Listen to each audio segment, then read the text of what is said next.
7, and he's got a 2-game lead, Robert. What are your thoughts on Wei Yi and his potential? I think he's awesome. He was 27.50 something, I believe, at his absolute peak. Yep. And he's now around 27.30. But it's just, and I couldn't tell you from experience. I've never been that highly rated. But to go from that 27.20 to 27.60, that jump seems extraordinarily difficult. We have seen many players, for example, Radek Wojtaszek is around 27.30 something. And I think he has been at 27.50, but you often see him closer to 27.30. David Navarro, similar boat. These are both incredibly talented players whom I certainly look up to their chess abilities, but there's something that keeps them from reaching the level of Wesley So, Hikaru Nakamura. Right. So, it's pretty difficult apparently to go higher than that. And well, for Wei Yi, he's still very young. Perhaps he's still kind of gathering his bearings and is learning things about chess every single day. As we mentioned a little earlier, he lost his round against Yu Yang Yi yesterday in China in that round robin tournament. So he's still learning, he's still growing, and we'll see if he can make that jump from 27.30 into the 27.70 range because he's still, 21 or something? Yeah, no, he's still super young. So it'll be interesting to see. And obviously, this is the first year we've ever had him in the Speed Chess Championship, and he's probably won't be the last. So right now, he's got a Lopez that looks about as awkward as you can get with the bishop on d2 instead of the knight. Something tells me that d5 is actually a really well-timed shot by Wesley here, Robert. Yeah. So wait, queen takes f3, pawn takes e. He's going to do d4. No, he goes d4. Okay. Which makes sense because there's a bishop on d2 and a knight on b1 that can't come out right now. And if you play a move like bishop to g5, well, if you do eventually move your knight to d2 after going bishop to g5, you always have to consider d takes d3, b takes b4 to give the black knight that d4 square. So that's something to keep in mind as a sort of theme. But what I just looked up is Wei Yi really 19 years old? Wow. So, okay, he's even younger than I thought he was, and so it kind of goes to show that he's got that mature kind of like I've been here before look on camera right now. But yeah, he's he's a young pup.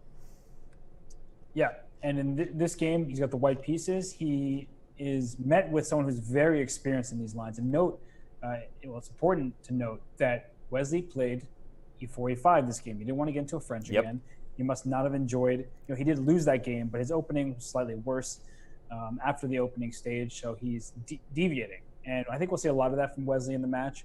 He seems to be someone who knows his openings very well, but is not afraid to mix it up. And right now, for Wei Yi, he was eating up clock, burning clock. He has 3 minutes and 8 seconds. His opponent is a minute and a half more than he does. And right now, you don't want to take on d5. So he didn't. He took on c3. I don't think I love that move necessarily. I would take with the bishop on c3.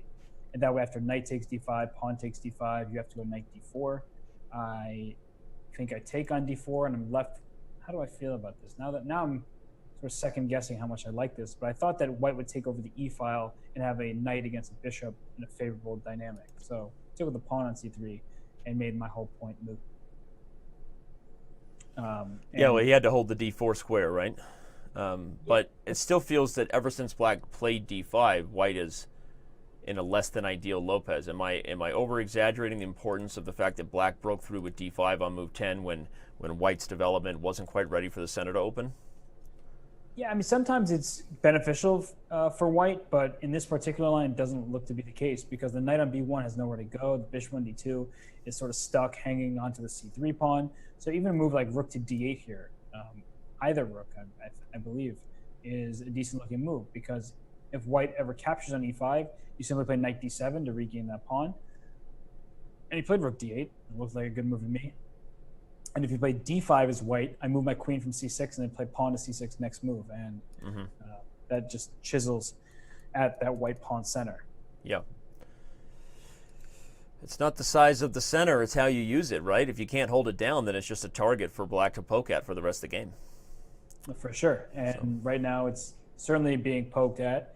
The knight on b1 is really what's bothering me. I'm someone who likes to develop my pieces. Yep. And, well, knight on b1, bishop on d2, not doing a great job of looking particularly developed. So what was the theory here? I know these guys have played main line, and I know I'm going back to it because we're talking about the strategic evolution of this position being one where black broke with d5 and now feels like he has the much more active pieces, and white is struggling to get developed to protect the center. Where did white maybe go wrong on the analysis board here? Back to this move bishop d2 is a unique type of development in this line, right? We see more traditional Italian ideas like c3 to maintain the flexibility of d4 and eventually bring the knight to d2, maybe f1, and you do the thing that we see a lot of players do, bring their knights over to the king side. So do you know much about this line, or why Wesley recognized his opportunity to kind of change the game here with d5? Well, so he played d5 because, well, I don't really know much of the bishop d2 line. I know it is a played line, but once c3 happens, now you play d5 because the pawn on d3 is a potential target. Right. So he kind of waits for the c3 push and then plays d5, despite having played d6 two moves prior. So it's instructive stuff, I think, for players who play the structure to see how players of this level look for opportunities, weaknesses are created, things change, and then you change the center with it. Okay, we're not calling the game yet, but I actually really like Wesley to get his first win here. I'm thinking, why don't I put a piece on d3, double on the d file, and yeah, here he goes. He feels good about black's chances. Yeah, white can't do anything. There's knight on b1. It's going to be it's been there the whole game. It's going to be the reason why white loses. Just rook to d1 now. Yep. How is this knight expecting to get out? Like ever? It's like ever, like ever, forever, ever. Forever, ever. Sorry, first Outcast reference we've ever had on the show. Is that the first Miss Jackson reference of all time? Are you for real? Oh man, I'll just tell you, I'm sorry, Miss Jackson. But all right, okay. I agree. And it seems sometimes you can make these games seem as simple as chess we always wanted it to be when we were young and teaching kids. Like, hey, white had a neglected development. Didn't choose the most traditional or active development schemes. Black opened the center and now has had the initiative ever since. c3's weak. I look at knight a4 as a move now, but I don't even want to go take that pawn if it means I'm helping Wei Yi deal with this horrible knight on b1, right? So what plan do we develop here that doesn't help the queen side? I think that actually can be very difficult. Is when you sacrifice a pawn, you oftentimes want to regain that pawn to even the material as quickly as possible. And I was going to say this move h5 because you play h5, threaten to go h4, you give your king luft. You can play knight a4 at any moment. It's not like the c3 pawn will suddenly be well defended here. Now I would even play knight e6 because now I can go to f4. Oh, I like that idea. Oh, Robert, talking dirty now. Look at this, everyone. Knight's coming to f4, queen's going to g6, and watch out for that spot. Knight f4 already just looks just do it. Just do it. Because if you play knight f4, what is white trying to do? Play bishop g3 to kick this knight out? Then I think I can just go knight takes h3 check. Yeah, you might just go to Sacktown.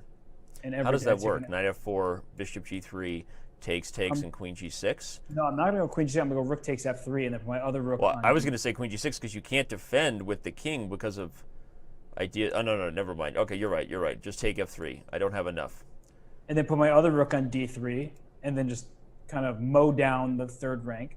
Okay, but we're going to find out if he feels the same way. But seems like be creeping here to the king side. Yeah, even queen h6 is a great move, just protecting the knight. If you take on f4, your dark scores are horrible. Right. So if you don't feel like sacrificing, play queen h6 and just defend that knight. Let's look at knight takes h3 again. Knight takes, pawn takes. You like rook takes f3. I'll defend and play devil's advocate. I'll play bishop h2. What's the next move? Oh, you even have queen c5 and then rook f2. And it looks like bishop c5, one of those, something to c5 is happening. We got a queen c5 in the game. I like that decision by Wesley there, everybody, to not go all in because your opponent is down to 10 seconds, right? Yep, I wasn't even looking at that. Now that you mention it, I see 8.9 on the clock. And so it should be pretty straightforward, much, much better for black. So no need to take any crazy risks that could backfire. Just win the game in your opponent's time trouble. No, and that's the point we're making, everybody. Sometimes you have those critical roads, right? You're making a decision at the fork in the road, but assess your opponent's difficulty to defend it as much as whether you really like an idea. And here, keeping the opponent white in the bad structure that he's already been in, basically playing down a knight and a rook. Yeah, it made it much easier for the position to play. From London to Taiwan, I've been all around the globe trying to protect